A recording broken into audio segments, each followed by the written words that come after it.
Mon nom est Timur Zelcel et je suis anesthésiste à l'hôpital universitaire d'Alberta. Je suis également le chef du service d'anesthésie à l'hôpital Cross Cancer à Edmonton. Je crois qu'il est de notre responsabilité de fournir des soins aussi largement que possible. Lorsque j'ai appris que nous avions un impact considérable avec nos halogénés en les libérant dans l'atmosphère, j'ai su qu'il devait y avoir de meilleurs moyens de le faire et ainsi réduire notre impact sur l'environnement.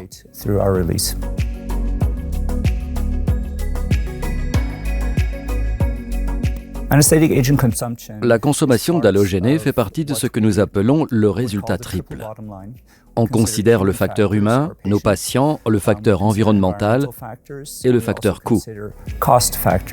Et donc, la consommation d'halogénés, qui, si nous la réduisons, n'aura aucun effet néfaste pour nos patients. Nous pouvons économiser de l'argent et en plus, les économies que nous pouvons créer pour l'environnement en ne libérant pas d'agents anesthésiques inutiles dans l'atmosphère sont probablement les plus importants de toutes. En fait, si vous regroupez les soins de santé mondiaux en tant que pays indépendant, nous serions le 5e plus grand émetteur de gaz à effet de serre au monde. Par exemple, si nous utilisons un halogéné, le pire de tous a raison de 2 litres de gaz frais par minute pendant une journée d'opération de, disons, 7 heures. L'impact que nous créons est à peu près le même que si nous conduisions du point le plus au nord de l'Europe, c'est-à-dire le Cap Nord en Norvège, jusqu'à la ville la plus méridionale de l'Afrique du Sud, c'est-à-dire Cape Town en Afrique du Sud. Ce que nous pouvons faire avec nos halogénés est donc très important, et il est donc de notre devoir d'essayer de réduire l'impact que nous créons au quotidien.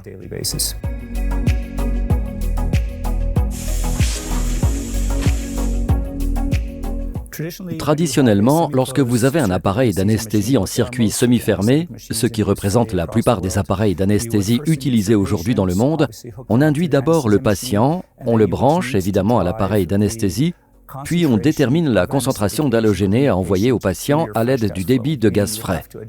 Ce qui veut dire que vous devez ajuster une quantité significative de gaz frais afin de commencer à saturer le patient avec l'halogéné. Le circuit fermé est la manière la plus efficace de pratiquer l'anesthésie et il est très simple de mettre la machine en mode circuit fermé. Il suffit de cliquer sur un bouton et vous entendrez alors un clic. Vous pouvez également voir sur l'écran comment le débit de gaz frais est réduit et la machine passe du mode gaz frais au mode circuit fermé.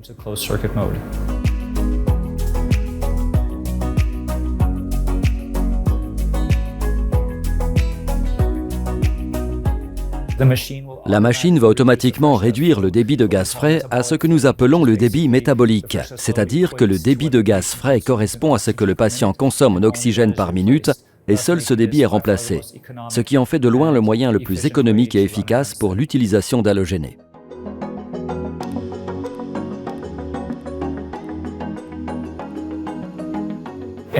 En médecine clinique, il n'y a vraiment aucun scénario que je puisse envisager où le circuit fermé serait inférieur à un appareil à circuit semi-fermé. Donc, le Zeus IE, avec sa capacité à passer rapidement en mode circuit fermé, est vraiment le scénario idéal pour chaque cas clinique.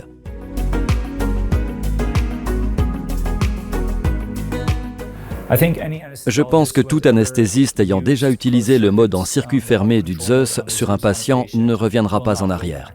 C'est tellement simple et cela offre d'énormes avantages pour l'anesthésiste.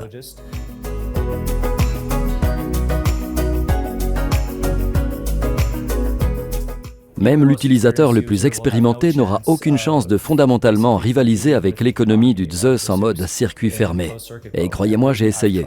J'ai tout essayé pour réduire les débits de gaz frais, pour voir si je pouvais être meilleur que la machine, mais le fait est que je ne pouvais pas.